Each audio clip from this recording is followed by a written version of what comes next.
È quello il messaggio che vogliamo trasmettere, scoprici anche al di fuori dei cliché che ci contraddistinguono molto. Di creare qualcosa che amo e dove ho la passione. Ci si muove in verticale a Merano, conca dell'Alto Adige a 300 metri sul livello del mare è attorniata da cime che superano quota 3000, una cornice naturale che custodisce i lasciti culturali del passato. Capitale della contea del Tirolo, fiorente durante la Belle Époque e città di ricovero per i soldati durante la Seconda Guerra Mondiale, oggi nota soprattutto per le cure termali e per il suo clima mite come quello che sto sperimentando oggi. Incastonata nell'Alto Adige, Merano ha vissuto davvero tantissime vite. Merano è molto popolata di turisti in estate e a Natale, ma è dopo l'Epifania che è possibile viverla come gli abitanti del posto, godere di un inverno slow, lento, fatto per riposare e ritrovare se stessi. È soprattutto un voler stare così un po' come spettatori attenti a guardare la natura, a guardare il paesaggio, ad assaporare quelle che sono le realtà che normalmente sono solo vissute dai meranesi. E la prima cosa da cogliere di Merano è la mescolanza di mediterraneo e alpino, a partire dalla sua natura.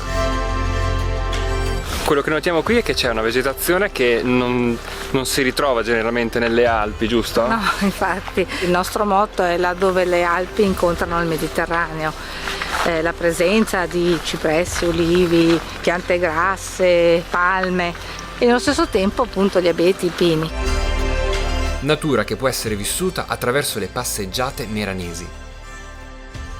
E adesso ad esempio ci troviamo sulla passeggiata Tappainer, che è questa splendida passeggiata che sovrasta la città. Oggi particolarmente soleggiata. Bellissima, calda. Dal dottor Tappainer, appunto un medico, il quale già a fine 800 capì quelli che erano i vantaggi di una camminata per la nostra vita quotidiana. La bucolica passeggiata Tappainer conduce a un punto d'osservazione privilegiato sulla conca meranese, un'antica torre di guardia romana trasformata in polveriera.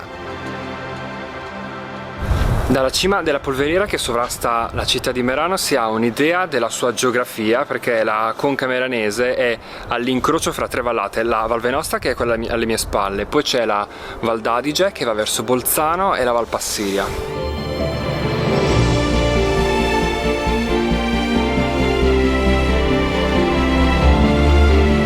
La conca di Merano è abitata da almeno 5.000 anni, da quando qua veniva praticata l'agricoltura, ed era una conca paludosa, estremamente diversa da quella che si vede oggi, e quindi i contadini vivevano in altura. A dominare la conca di Merano c'è il Castello Tirolo, che ha dato nome alla contea del Tirolo, ed è stato in quel periodo, dal 1200, quando i conti di Venosta fondarono questa struttura amministrativa, che Merano accrebbe con la sua importanza. Da allora Merano è diventata una città amministrativa talmente importante che ha intessuto rapporti con tutta Europa. Il Tirolo fu poi assoggettato agli Asburgo d'Austria e in quella fase Merano perse il suo precedente vigore. Ma presto le cose cambiarono e Merano visse l'alba di una nuova epoca. Nella seconda metà dell'Ottocento scienziati e medici riscoprirono le qualità ambientali della città, il suo clima mite che divenne favorevole per le cure di vario tipo. E quindi da allora divenne una meta turistica per le cure termali, e anche l'imperatrice Sissi era una frequentatrice di queste vie.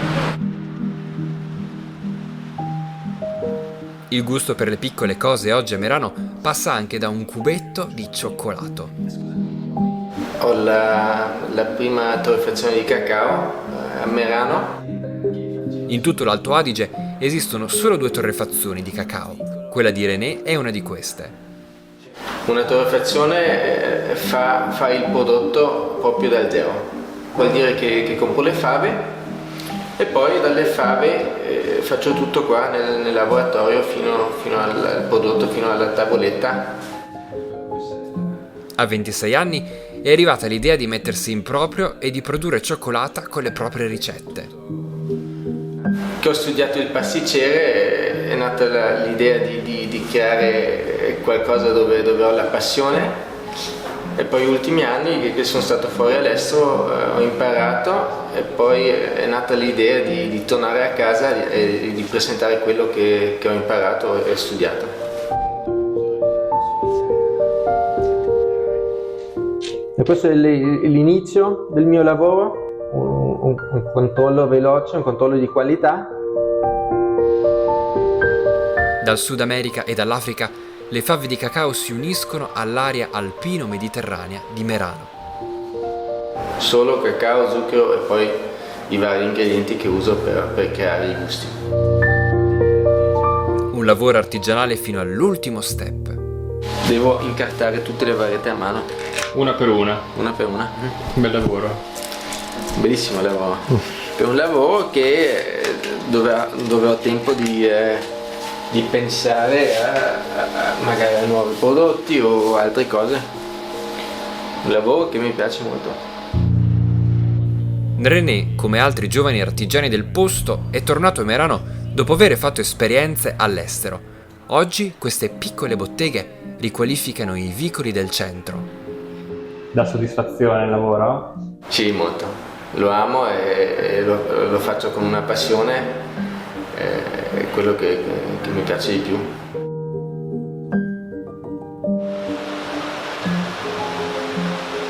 Il fatto che Merano sia una città lenta, la città della posa, lo si capisce anche da questa soluzione urbana, ovvero da questa doppia passeggiata lungo il fiume, perché ce n'è una estiva ed una invernale, e quella estiva perché è in ombra in estate, quell'invernale è al sole come tante persone lo sono in questo momento, dove c'è questa bellissima pensilina in stile Liberty che ancora oggi è uno spazio urbano di aggregazione, ma anche un luogo in cui fermarsi a sostare.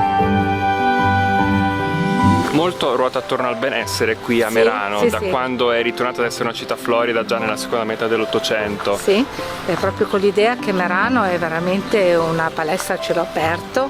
Invitiamo tutti a muoversi, a farlo con ragionevolezza, con consapevolezza di quanto il movimento possa aiutare la nostra salute. Quindi insomma i meranesi sono molto allenati. Direi di sì, direi di sì.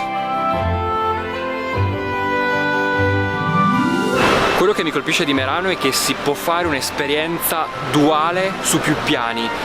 Da un lato la natura alpina che si unisce con quella mediterranea, l'esperienza di montagna che si unisce con il fondovalle e la cultura alpina che si mescola con quella italiana.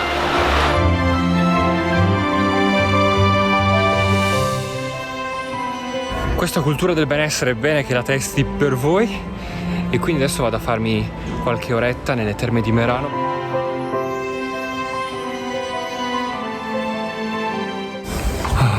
Che spettacolo! Bene, dopo questa fase rigenerativa, come promesso nel prossimo episodio, vi porto a vedere gli impianti sciistici di Merano 2000. Continua a viaggiare, iscriviti al canale YouTube Un Reporter in Valigia.